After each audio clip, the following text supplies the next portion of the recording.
We found it by accident, a tiny wobble in the orbit of a forgotten dwarf planet. It was a gravitational anomaly, something that should not exist. So we sent a probe to take a look. We expected a rogue asteroid or an unseen moon. We found something else entirely. It was a sphere, a perfect featureless black sphere. It drifted at the cold, dark edge of our solar system. It reflected no light. It emitted no energy. It was a hole in the universe, a spot of absolute nothing. Our instruments returned blank readings. It was as if space itself ended at its surface. For a year, we just watched it. Humanity held its breath. Every telescope that could be spared was aimed at the void. It did nothing. It simply floated in the silent dark. It was the greatest mystery we had ever faced, and it was waiting for us. We named it Erebus, after the god of primordial darkness. The name felt appropriate. It was a piece of the night before the stars were born, a remnant of a time before light had a name. It was ancient and patient and utterly silent. We argued about what to do next. Some said to leave it alone. They warned that knocking on such a door was unwise. Others argued that we had to know. Curiosity was the engine that drove our species. It had taken us from caves to the stars. We could not stop now. The decision was made to touch it. Gently. We would send another probe. Not a weapon, but a hand. A simple robotic arm designed to make contact. To see if it was solid. To see if it was real. We called the mission the First Stone, a reference to an old proverb about casting stones. We just hoped nothing would be thrown back. The probe took years to reach the sphere. It was the longest journey in human history. Every day the object grew larger in the probe's cameras, but it revealed nothing new. It remained a perfect circle of black, a hole in the fabric of space. The anticipation was a quiet hum across the entire planet. When the day finally came, we were all watching, billions of us on every continent. We saw the probe's arm extend slowly. It moved with excruciating care toward the surface. The little metal finger crept closer and closer. Then it made contact. There was no sound, no impact tremor, no reaction at all. The arm simply stopped. Its sensors told us it had met a solid object, but it felt like touching a shadow. The probe pushed gently. The sphere did not move. It did not yield. It was immovable. We thought that was it. A disappointing, silent end. We had touched the void and found it was just a rock. A very strange, very black rock. But then something happened. The sphere changed. It did not light up. It did not move. Instead, its surface shifted. The absolute blackness was replaced by light. Not its own light, but a perfect reflection. It showed us the stars, not our stars, not the familiar patterns of our night sky. These were alien constellations. It was a star map, a map of a place we had never seen. And in the center of the map was a single glowing point of light, a destination. The sphere was not just an object. It was a signpost. It was an invitation to a place impossibly far away. And we had just knocked on the door. Then came the pulse. It started moments after the star map appeared. It was not a sound in the traditional sense. Our microphones picked up nothing, but every other instrument we had went wild. It was a signal across all frequencies, from radio waves to gamma rays. It was a deep, rhythmic hum, a thrumming that seemed to vibrate in the fabric of space itself. It was not a message in a language we could understand. There was no code to break, no symbols to decipher. It was more like a heartbeat, the heartbeat of something immense. The hum was everywhere. The listening stations on Earth picked it up. Our satellites in orbit heard it. The astronauts on our Martian colony felt it in their bones. It was a universal note played on an instrument the size of a solar system. And it was directed at us.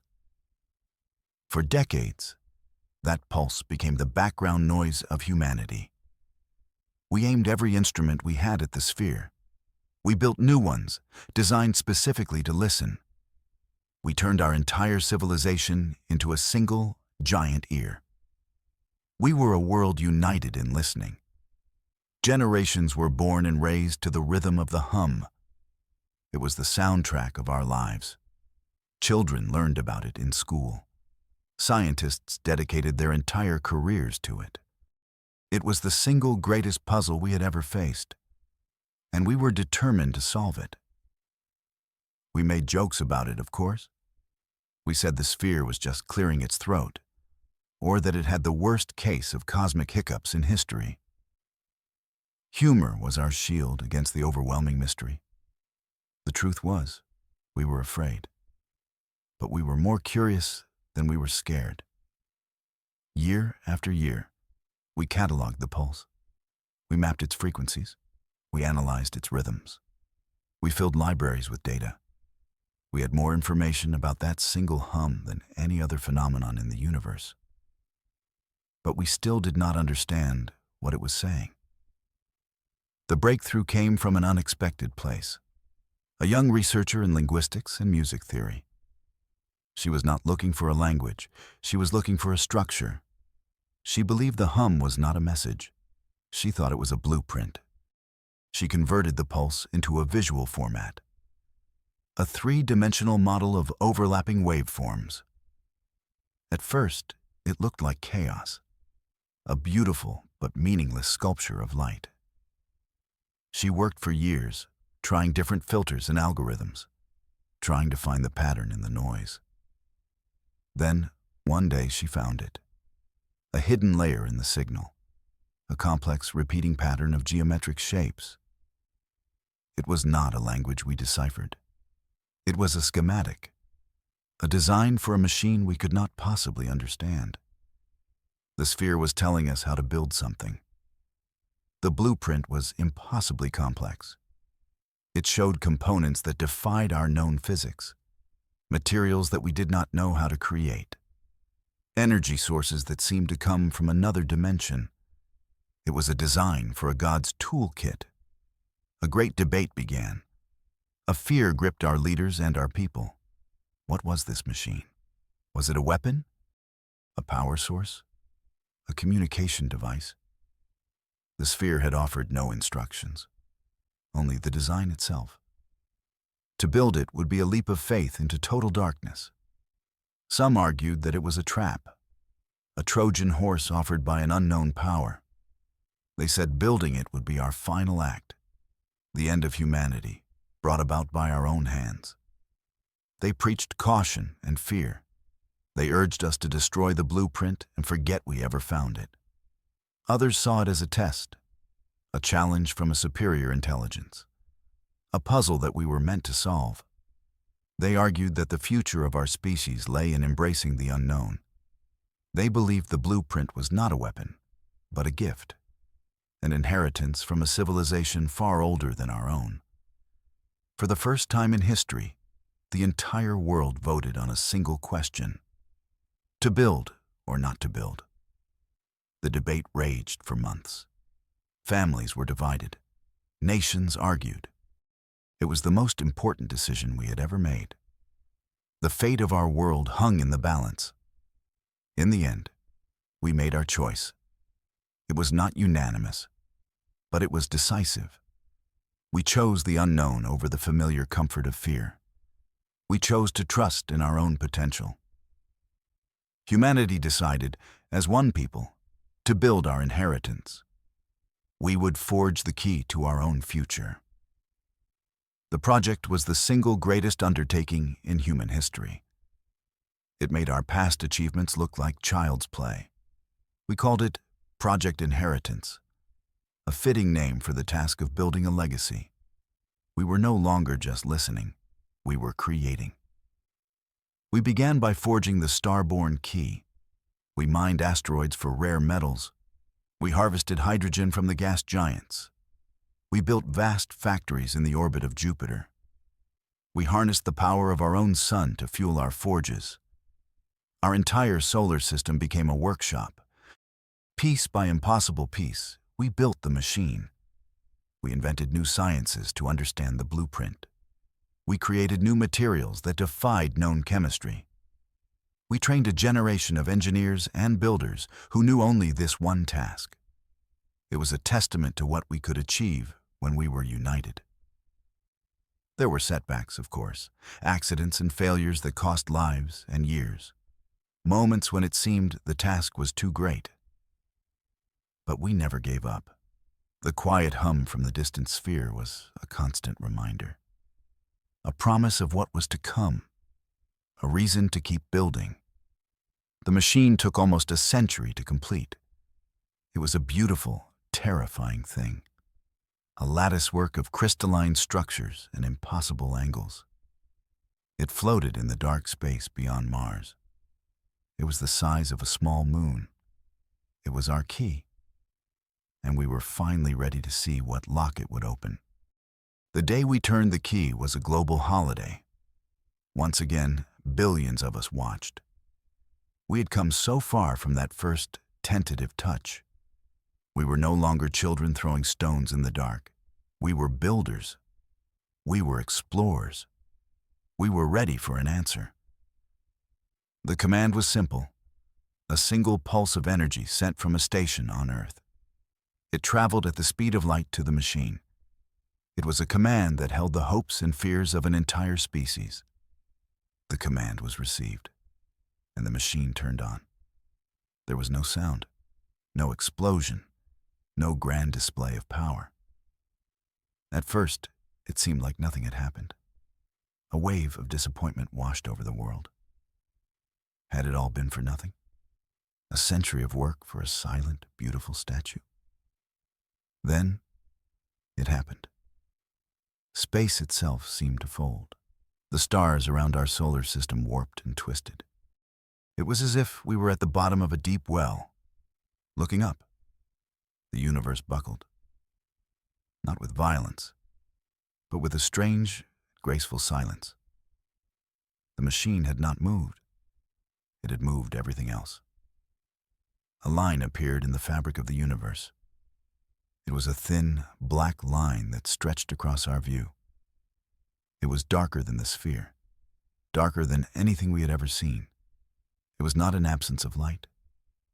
It was an absence of existence.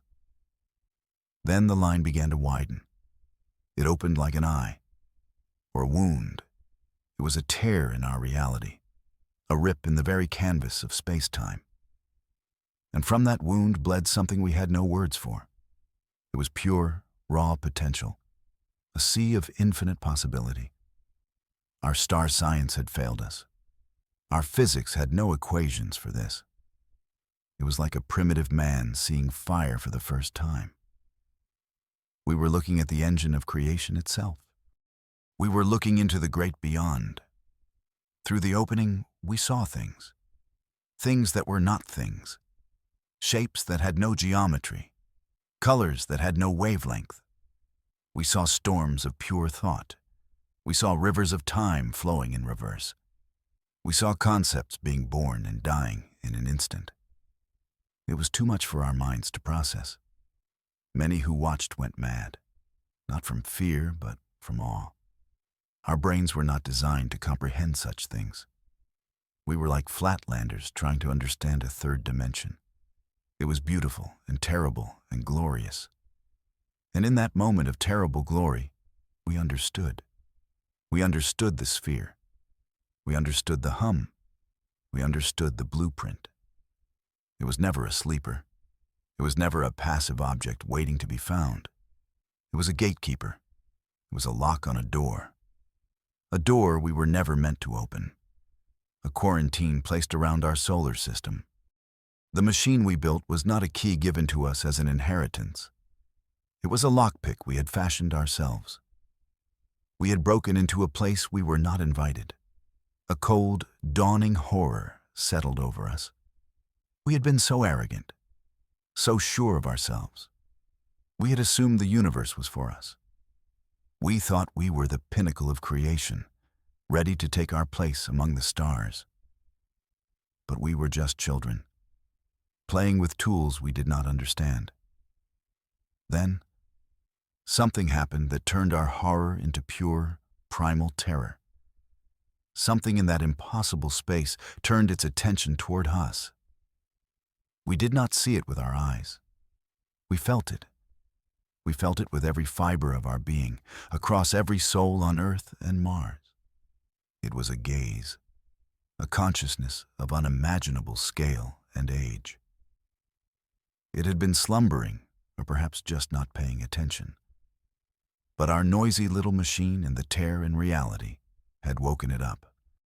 The old ones were looking back at us. The feeling was indescribable. It was not malice. It was not anger. It was curiosity, the way a person might look at an insect that has just crawled out from under a rock. We were small. We were new. And we were suddenly very, very visible. Panic should have taken us. We should have screamed and run and hidden. Our ancient animal instincts told us to flee, to cower before this immense, ancient presence. Our leaders had no plans for this. Our weapons were like toys against such a thing. But we did not panic. We did not cower. Something else rose up in us. Something that was uniquely human. A feeling that had carried us through ice ages and plagues and wars. It was defiance. A stubborn, illogical, beautiful defiance. We had come this far. We had bet our entire existence on a single, audacious choice. We would not hide now. We had opened the door. We would not be afraid of who was on the other side. We would show them who we were. So we gave our defiant, human answer. We did not raise our weapons. We did not send threats or pleas for mercy. We did something that must have seemed utterly insane to such a being. We sent them our art. We broadcasted our music. From the ancient chants of our ancestors to the complex symphonies of our masters. We sent them Bach and Beethoven and the blues. We sent them the sounds of laughter and the rhythm of a lover's heartbeat. We sent them everything that made us feel. We sent them our paintings and sculptures, the works of Rembrandt and Michelangelo and countless others, transmitted as pure data. We showed them our search for beauty, our attempts to capture a moment of grace on a canvas or in stone, our love for color and form. We sent them our mathematics, our elegant proofs and our complex equations.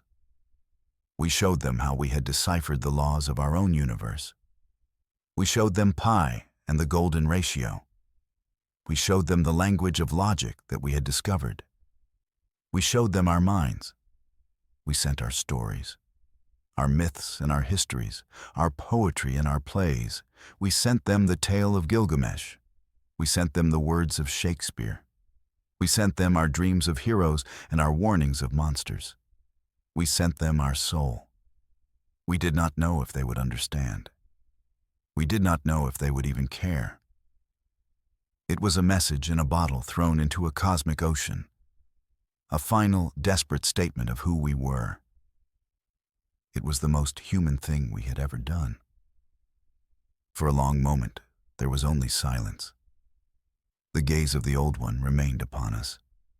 We waited, holding our collective breath. Had we made a terrible mistake? Had we only proven our own insignificance, our own foolishness then? The universe answered, not from the old one, but from the tear itself. Something came back through the opening. It was not a weapon. It was not a message. It was an echo of our own making. The raw potential in the tear began to coalesce. It took the music we had sent and gave it form. We saw symphonies become swirling galaxies of light and color. We saw the blues become a slow, mournful river of liquid twilight. The music had been understood. It took our art and gave it life. The figures from our paintings stepped out of their data streams. They danced in the void. Our sculptures grew to the size of planets. They were no longer stone or bronze. They were made of starlight and nebula. The art had been appreciated. It took our mathematics and built new realities. Our equations bloomed into universes with different laws. Geometries we had only dreamed of became tangible structures. We saw the beauty of a prime number rendered as a crystalline city. The logic had been respected. We had not woken a monster. We had not angered a god. We had done something far more profound. We had started a conversation. We had reached out into the infinite void. And something beautiful had reached back. The fear was gone, replaced by a feeling of profound wonder. We were not alone. And the universe was not a cold, empty place. It was filled with a potential we were only just beginning to understand. The sphere was not a lock to keep us in. It was a test to see if we were ready to come out. We stood at the dawn of a new era. Our journey had just begun. The tear in reality was not a wound. It was a doorway, a gateway to a future beyond our wildest dreams. We had knocked, and the door had been opened. The conversation was just getting started, and we had so much more to say.